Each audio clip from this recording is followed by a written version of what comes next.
Good morning, everybody.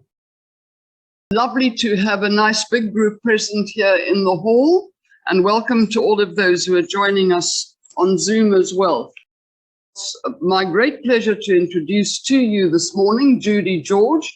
Many of the people present here in the hall know her well, of course. As I understand it, Judy is a retired analytical chemist and worked in pharmaceutical and chemical industry for decades, also in academia. And then in the 80s and 90s, she was involved in a company working with essential oil, Lavandula augustifolia. She's very interested in garden design and landscaping and has done many garden tours around South Africa, and is going to share with us today some of her experiences and some of her favorite gardens. Thank you, Judy. We look forward to it. Welcome on a very beautiful spring day, dare I say summer. At the outset, I'd like to say I'd rather be in a garden, taking you around a garden, than standing here in this hall. However, let's go. We're going to do the Cape Gardens. And we're not going to go terribly far from Cape Town.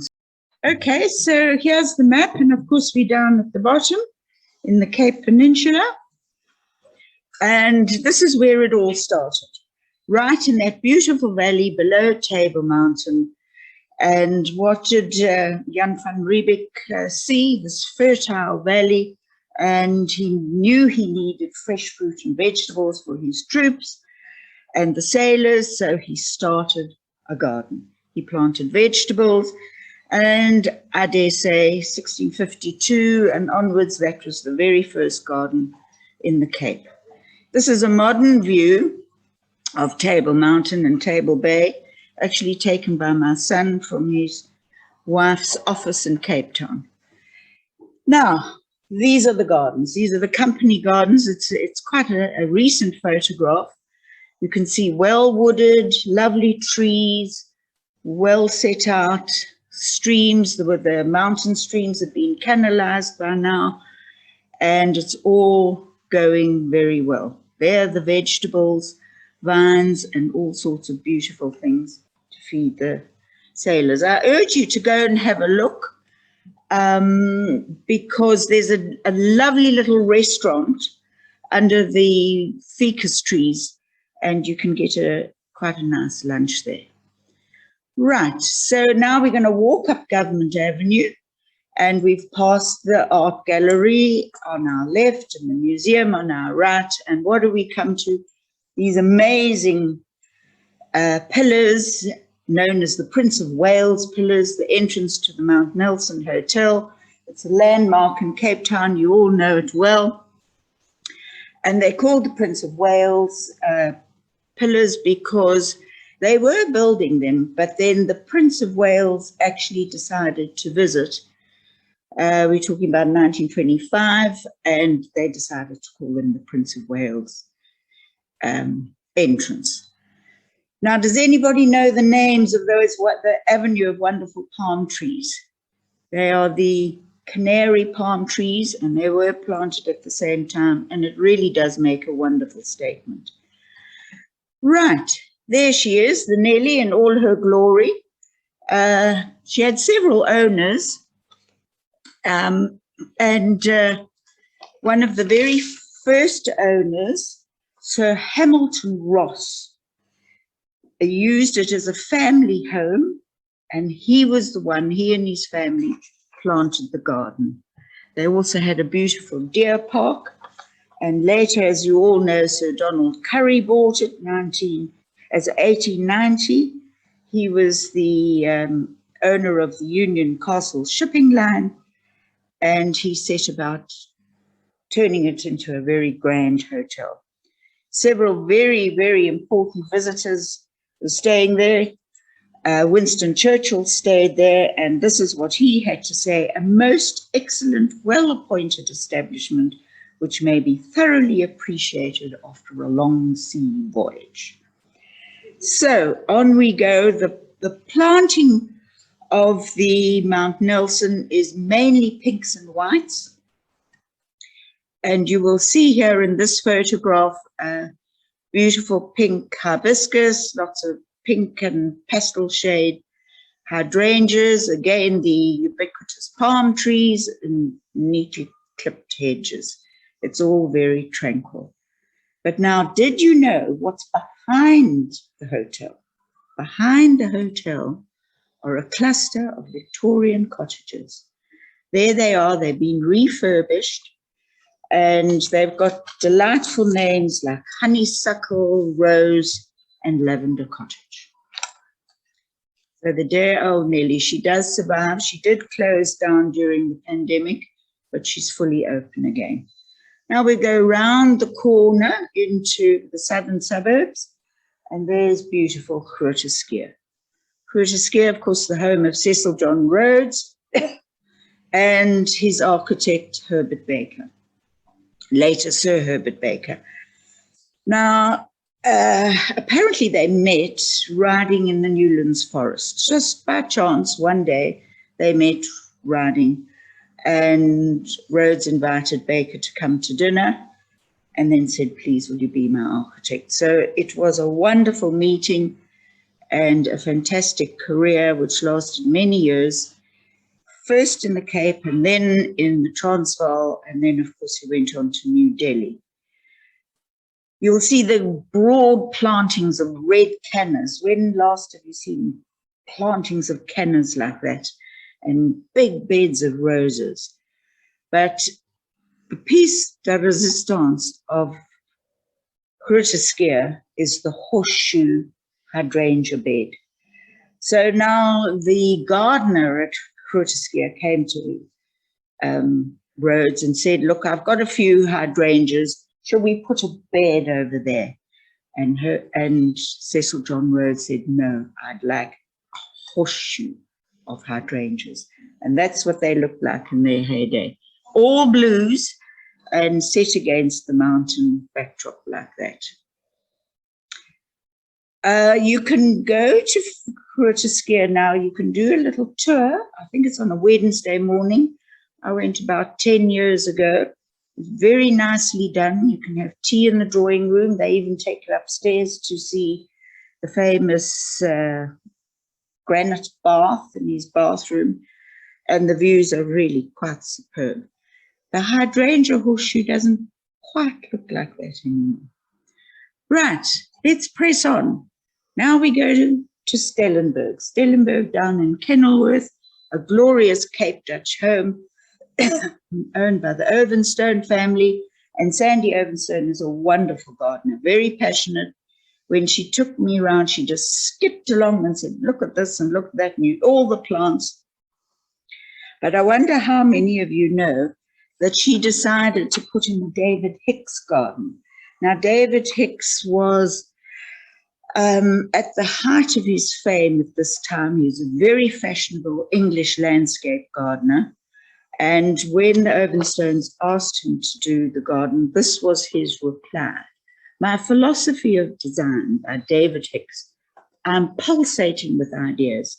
No more weeds, no more filling in of easy color, but a plan to recreate the citrus grove, the camellia and rose collections, to get the main terraces looking stylish and to incorporate new features, rooms of plant material by color and by scent.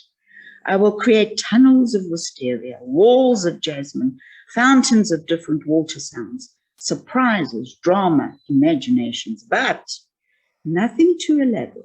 Seats, partitions, sunken rose gardens, sedum in pots, every stylish ingenuity that can be imagined for that sublime sight, simple elegance. You've made the house so super. Now let's get the outside right too. And that's, oh, so that's the front of the house. That's the gorgeous view. And this is what David Hicks created. Just froths of white. There is another parterre garden, which is also David Hicks, very formal. And I just didn't have a nice photograph of it. I only know of one other David Hicks garden in this country, and that's in Natal. It's a riverbed in the Midlands. And again, the thing about Hicks is that he never fights with the landscape. He incorporates the landscape and he frames it. The beautiful rolling green hills of Natal are totally framed by his formal hedges. So you should try and see that garden too. But this is lovely. I do believe that a lot of the white icebergs are still there. This was a number of years ago. But the oven stones have put in gora, lots of white gora, which is fabulous for the Cape because it wafts in the wind. So goodbye, Stellenberg, and now we're on down in Constantia Valley to Sellers Hohenhought. This was bought by Mrs. Liz McGrath, and she started by converting the cellars and then the Hohenhought. Then she set about establishing a garden, and she needed a gardener. So this is the story she told me. I said, well, how did you find a garden? She said, well, she went to a whole lot of open gardens and went around saying she's looking for a gardener. And one lady there put up her hand. Her name is Jean Armand. And she said, I'll do it. And so started this very happy relationship between Liz McGrath, the hotelier, and Jean Armand, the gardener. She was terribly stylish, and we did have contact with her because Mrs. McGrath had 3 fillies in her camp, the Marine, the Plettenberg, and the Sellers. She came quite often, Jean, out to the Marine and did a couple of gardens for us at Fern, the mini gardens when we had the flower festival. And one year she loved reflecting ponds, and she wanted this reflecting garden, but she chose a site that was sloped. So they had to work very hard to level the site. I think they worked till about midnight. But when we arrived the next day, the site had been leveled. She had a reflecting garden and was full of arum lilies. It was very beautiful. Another garden she did up at Ferncleugh for us was near the fountain, and she put in those wonderful big porcelain tortoises, and they were eating the plant material, so to speak.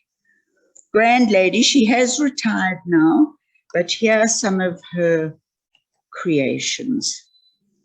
This is the forest walk, which is also camphor trees, not as old as some other camphor trees in the Cape. There's a very peaceful forest walk. She didn't do that. She just cleaned it up. But she planted out on a level platform this golden amber garden. These are sartanthuses in flower. I caught this in the early spring, and she was very fond of golds and lemons. So here are a few of them. These are osteospermums in pots. They were just coming on. The flowering shrubs are all yellow.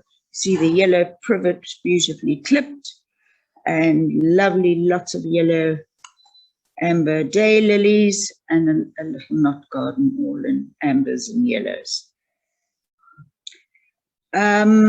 Before we leave Sellers Hohenhought, when I went in spring to take some of these photographs, I went to look for the bluebells because Jean Armand had started a bluebell grove, real English bluebells, Scilla europica. And she had a wonderful collection, and I went to look for them, and they'd gone. I couldn't find them. So I called one of the gardeners. I said, please find me the bluebells. I've come to see them. And he took me to a bed round the corner, and there were a few, but they were all white, and I don't know where the bluebells have gone, but they're not there anymore, sadly. Right, and again, a checkered board effect at Sellers Hohenhought.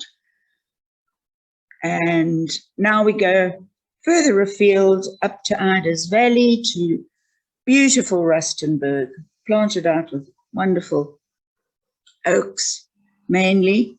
It is a working farm, it's a vineyard, and it has a very beautiful garden. We've been there with the garden club a few times, and it was designed by Pam Barlow, It's her design.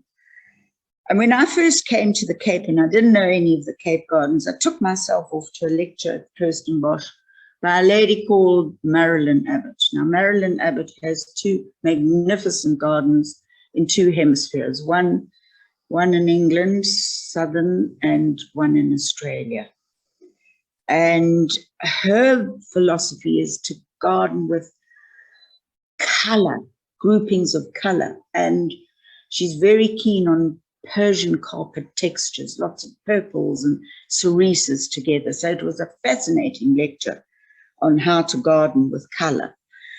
And I was sitting next to this lady and I said, listen, I'm new to the Cape. I believe there's a garden called Rustenburg that's very beautiful. Do you know where it is and how I can get there? And she said, yes, you're sitting next to the owner. Come and visit. So off I went to Rustenburg with Pam Barlow, and she was very, very charming. This is part of the white garden. You'll see here white hosta, all sorts of beautiful white plantings. These were taken last year, white celine and marguerites, and there's a beautiful white bench.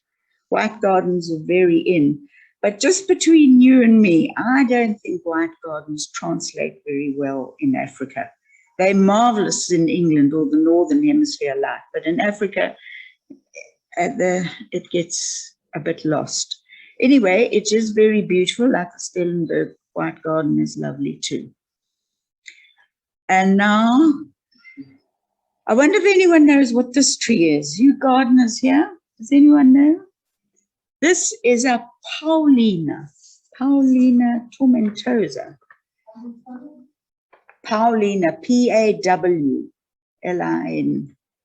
Paulina tomentosa. And at one stage, it's quite a rare tree. It's from Brazil. It's very beautiful. It's, I suppose, similar to a jacaranda in a way, but it has wonderful pea-shaped flowers. And at one stage, there were only 3 in the country. One was at Brenthurst, one was in the Johannesburg Country Club Garden, and one, I think, was in Stellenbosch. And then there was this Rustenburg one, and I was very excited when I saw it. Here are the blooms, and they're propagating them now. So you can actually buy a Paulina. It's a tropical thing, so good luck. But a very beautiful tree with a very heavy fragrance and rather lovely. Yep. Yeah, it's a tropical tree from Brazil. But it's very successful at Rustenburg. They've got several. And as I say, they're propagating them now. They have a rare plant sale at Rustenburg just about every year. We've been a few times with the garden club, and it's the most wonderful outing. Not only is the garden beautiful, you can find all sorts of rare plants there, and super scones, the best scones in the district. And you sit under the trees. It's a wonderful day's outing. So this is the start of the purple and lilac garden. On the very hot west side, she's planted out Nurembergia. Pam Barlow has died now. She doesn't, but her daughter-in-law has taken over the garden very creatively and efficiently, as well as her own garden, which is the sister garden next door called Skoongezicht. I've got no photographs of Skoongezicht because they weren't good enough and there was a time issue. But Skoongezicht is equally beautiful, a bit younger. And it's all due to Roseanne Barlow now. She's doing the sterling work. So part of the purple garden. This is the petrea that we found flowering. And then onto the iconic photograph of Rustenburg. People come from all over the world to see just that and how perfectly Pam got it. The herbaceous borders, again in dark, rich colors. The mountain, Ida's Valley Mountains in the background, and you see how the pencil conifers just draw your eye in. It's a wide herbaceous border, and it's very, very beautiful. Don't forget that, of course, it's still a farm, and I saw this lovely Jersey herd in the distance. Okay, and as we say goodbye to Rustenburg and move on to Stellenbosch up the Jonkershoek Valley. This is Old Nectar. Again, I'm sure many of you have been there. Amazingly landscaped by Unifunda Spey. It's a tricky site. It's a southern slope and it's steep and it's not easy. And how she did it is a real feat. But when we visited as the garden club, I think the lasting impression that we all had is when Una came to greet us, she jumped over that stable door and said, "Hello and welcome to my home." She mowed the lawn herself every week, and I went to interview her about 4 months before she died, and she said to me, "You know, Judy, I'm having a big party for my 90th birthday." And she had a big party for her 90th birthday with all her friends and family. And I think she died 3 weeks later. So it was a wonderful way to go. I put this in because the pots of pelargoniums are so effective. This was early last spring and not scared to play with color. She's used pinks and cerises and reds and purples.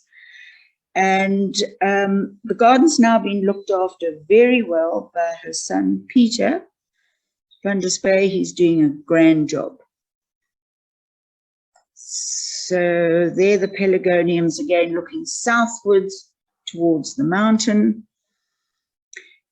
And now we come to the top platform, which is leveled. And this was quite a smallish area, but it was level and exceptionally beautiful. This is what she called her gold, silver, and bronze garden. And you'll see the golds of the privet and the gold datura and the gold rose, the pinky gold rose in the background. There's a rose called crepuscule. A lot of you will know it, crepuscule meaning dawn. It's a beautiful color.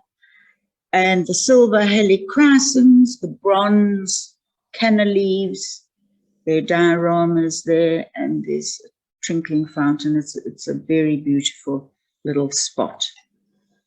And there's the bronze again, nice Japanese maples throughout. The view looking down with now the established trees. You'll see she uses prunus quite a lot. I never found a copper beech. Sue, did she have a copper beech? I don't think so. It's a lot of prunuses. And there you see the use of bronze and gold together, very effective. When I went, the roses hadn't just come out. That's looking down onto the rose garden, but they would have all been reddish, coppery colors. And this beautiful little fuchsia I found flowering. And again, the silver and the gold and the bronze theme, they've carried it out. This was her favorite rose, Papa Mayland, a very fine old rose. And now we get to the bottom, right at the bottom of their garden, is this amazing arbor walk. It used to be the original road from Stellenbosch up the Jonkershoek Valley. And then one way and another, the farm acquired the road and she just turned it into an arbor. It's absolutely dripping with roses and it's sheer delight to walk along. Now, the Dylan Lewis Sculpture Garden. Stellenbosch, so we're backtracking now to Stellenbosch. Dylan Lewis, I think needs no introduction. He's a world-renowned sculptor and very creative, done very well. This was where he started. His first foundry was here. His first workshop was here. He doesn't live here anymore, but this is where it all began. And then he acquired the next door farm and it grew bigger and bigger. Now, I put this in because he wanted this garden to have a tranquil Japanese feel to it. So hence the raked gravel. And you'll see a lot of Japanese elements. Incidentally, Dylan himself comes once a week and prunes all these shrubs. He, being a sculptor, he loves cutting and sculpturing the shrubs. So we'll see lots of that. They have now introduced South African plants, lots of South African, and the lady in charge is now, it's still got a Japanese feel to it, but they're using South African planting, hence this wonderful Watsonia walk and some very beautiful species of Watsonias. And there you'll see the sculptured texture that Dylan is creating in his gardens. It really is a lovely valley and a beautiful garden.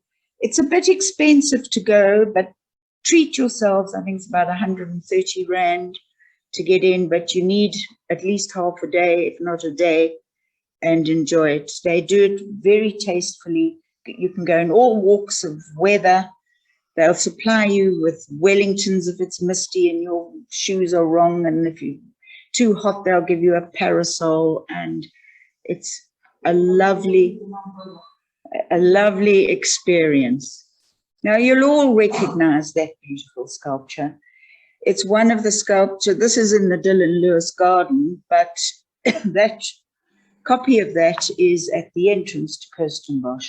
As you walk in the top entrance at Kirstenbosch, you see this leopard getting his buck. Dylan Lewis, of course, has made his name. He got a wonderful commission to do all the leopards at Leopard Rock in Mpumalanga at the golf course. And there are 18 holes, and he was asked to do 18 leopards. They are magnificent, and they start on the first tee. The leopard is sleeping, then he wakes up, then he stretches, then the morning's growing, then he starts hunting and finally gets his prey. It's a really fabulous collection. Of course, he's very versatile now, and he does all sorts of different kinds of sculptures, and we're going to see a few of them. This is the entrance hall, again, very rare and Japanese in style. And this photograph belongs to dear John Taylor. And on the right-hand side, you'll see an interesting sculpture. I didn't like it. I said to John, we've got to have it because it's such a terrible sculpture. But there it is in all its glory, and you'll see the South African planting. Quercus and fakies and pelargoniums and lots of aloes, so they really are. And again, the South African planting with the succulents in the background, I think that's very beautiful. And here we have another one of an interesting figure, a figure of a woman with a ram's head, not so sure. And here's one of John's favorites, and thank you for letting us put it in. But it just shows you how important this garden is, because it's got some really valuable and interesting sculptures as the man has grown. Right down at the bottom in a dell is a little boma area. It's shaded, planted out with lovely trees. Apparently it was there on the original farm. It has been recreated now with gorgeous artwork. And it would be a lovely place to have a poetry meeting or some sort of function like that. It's very special. Right, I had to put that in because he's our friend, of course. And this young lady with the red hair, if you look carefully, you'll see a drift of red grass there. And she walked past and I said, oh, can I borrow your hair for the red grass? It matches. So that was what that is. And now off to Vergelegen, round the corner in the Hottentot's Holland Valley. I was there yesterday. Vergelegen is more beautiful than ever. You mustn't worry about the wood borer and the camphor trees. They assured me that it's under control. None of the camphor trees have got the wood borer. They've had to cut back one of the maples. But Simon van der Stel, you know, his homestead, and then various owners after him, when they kicked him back to Holland. And then along came the Phillipses. And Florrie Phillips, Solano Phillips and Florence Phillips, he was a mining magnate, landlord in Johannesburg, made his money on the diamond fields and gold. And when they were starting to look at retirement, Florrie was very keen to come to the Cape. So she started looking for a home, and she found this very beautiful, dilapidated Vergelegen. So she persuaded her husband to buy it for her, and off she started. Solomon was her first architect of choice. Solomon was a brilliant young architect. He was Herbert Baker's protege. He's done some marvelous little gardens, homes in Johannesburg, one called the Solomon House, which is an absolute gem in the Valley Road. It's still there, and it's absolutely exquisite. It's not huge, but the balance is just marvelous. So then Solomon broke away, and he got the UCT project to build Cape Town University, and he took it on with alacrity. But sadly, the project became a little bit too much for him. He was missing deadlines.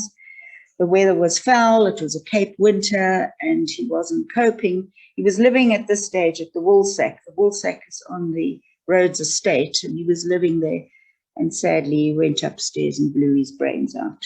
So Solomon gone, Lady Phillips had to find a new architect, and she found Walgate.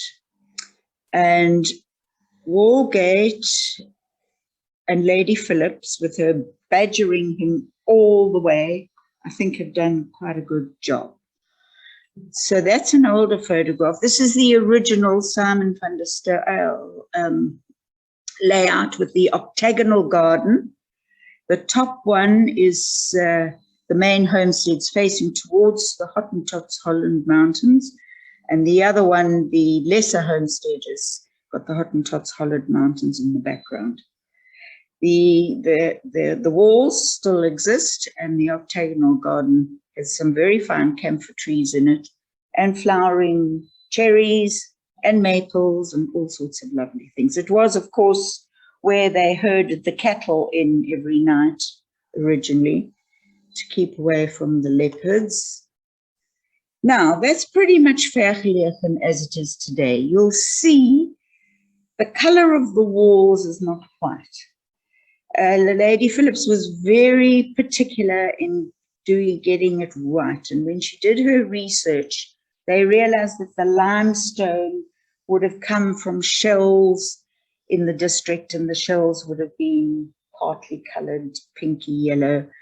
So that is the color that Vergelegen has been ever since Lady Phillips did it. And I think it's very mellow and very charming. This beautiful herbaceous border down to the main homestead, down to the front door.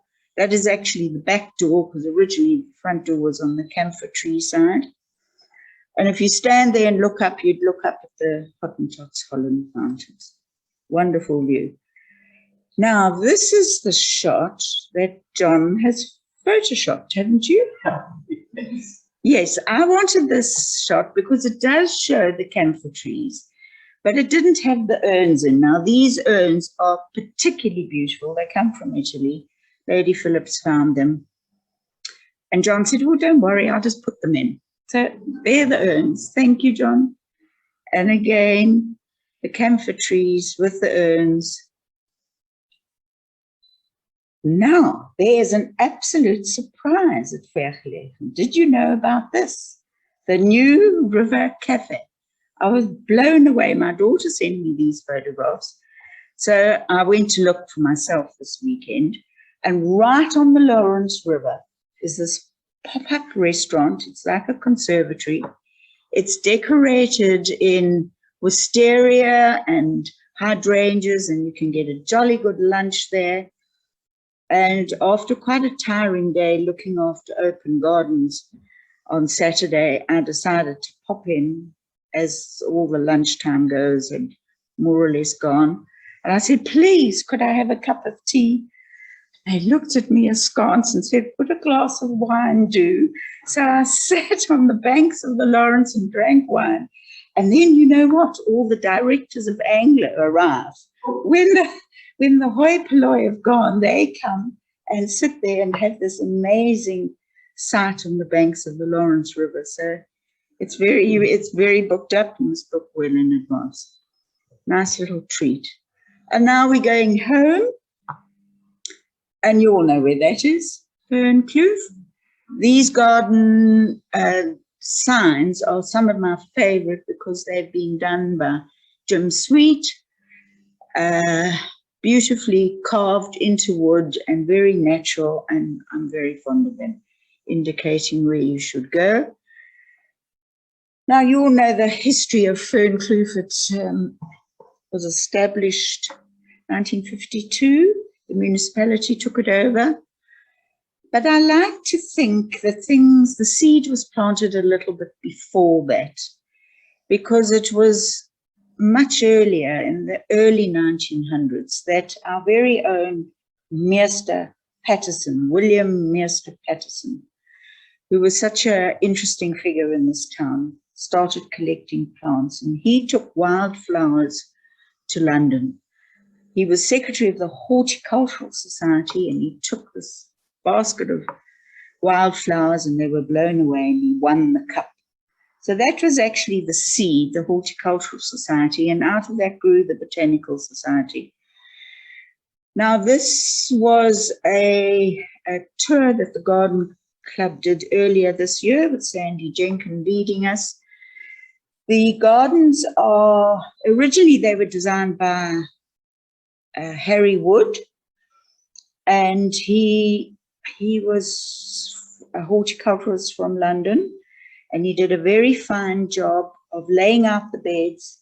But then the Botanical Society came on board, and there wasn't enough money to continue with the gardens. So Botzok focused on creating the paths and establishing the herbarium, which is now an international herbarium, and building the building. So the gardens fell into disrepute. So we had our very own Lost Gardens of Heligan here, and a group of, not many, 5 gardeners, headed by Geraldine Gardner, Sandy Jenkins, and a few others. I helped a bit myself, started unearthing the gardens, and it was quite amazing what they found. The original steps down to the amphitheatre were there, and so it's slowly by slowly got better and better. There's a Protea garden, there's an Erica garden, there's a Plectranthus garden, there's a Pelargonium garden, and here's some of the Plectranthuses. This is part of in the Protea garden. This Protea is called Protea nerifolia for the botanists that are here. But when Sue and I were walking with Belle Barker in the early days and we were struggling with names, she said, "Oh, just call it Protea blacknosii." So we got away with that for a while. And this is the amphitheatre with the dry stone wall. The aloes are, what's this aloe? Arborescens. I think it's aloe arborescens. And I know there was a great debate whether they should cut them down one year, and Sandy wasn't sure. I said, just cut them. They were looking terrible, and we just cut them, and they came back beautifully. So there's a very fine aloe garden as well. And there's news that they might be putting in a wetland garden, and Fern Kloof may become a botanical garden in a sense. I know the chair lady's working very hard at that. So this is our final slide, and I thought we'd go and have a drink on the cliff path, and I'll leave you with this thought. Mid pleasures and palaces, wherever we may roam, be it ever so humble, there's no place like home. Thank you. Judy, that was a lovely saunter through some of our lovely gardens. So lovely to know what we've got, and you can share it with us. One of my last communications with Una van der Spey, when I retired from Renish, I had a charming letter from her inviting me to come and play Scrabble. That's what she wanted me to come and do. Unfortunately, I never took up that invitation, although I did see her quite often. Thank you very much. Now, I'm sure there are questions. The very special tree that's been imported. Very special trees that have been imported are? Paulina. Paulina, P-O-W. I think she planted in the mines. No. No, not recommended to plant in Hermanus.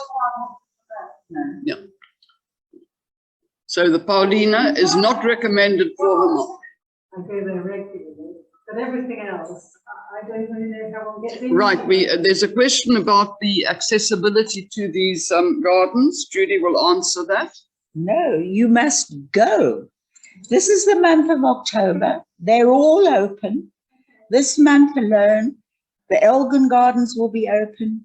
The Stellenbosch Gardens are open again this next weekend.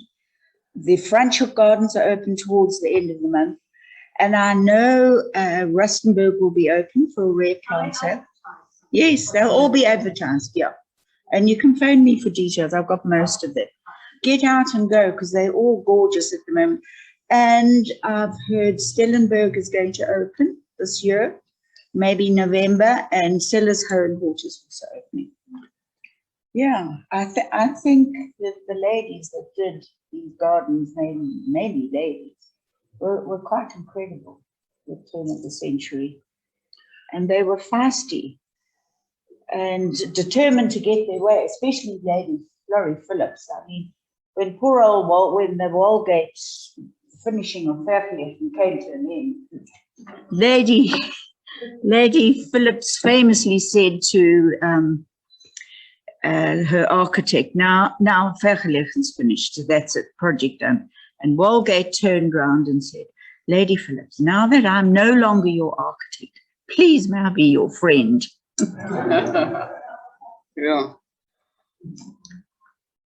Any other questions? Judy, thank you very much. Now, this is the first in a series that Judy's going to be doing on gardens and horticulture. So this really was just the hors d'oeuvre. So we're looking forward to the rest of the meal. Thank you very much.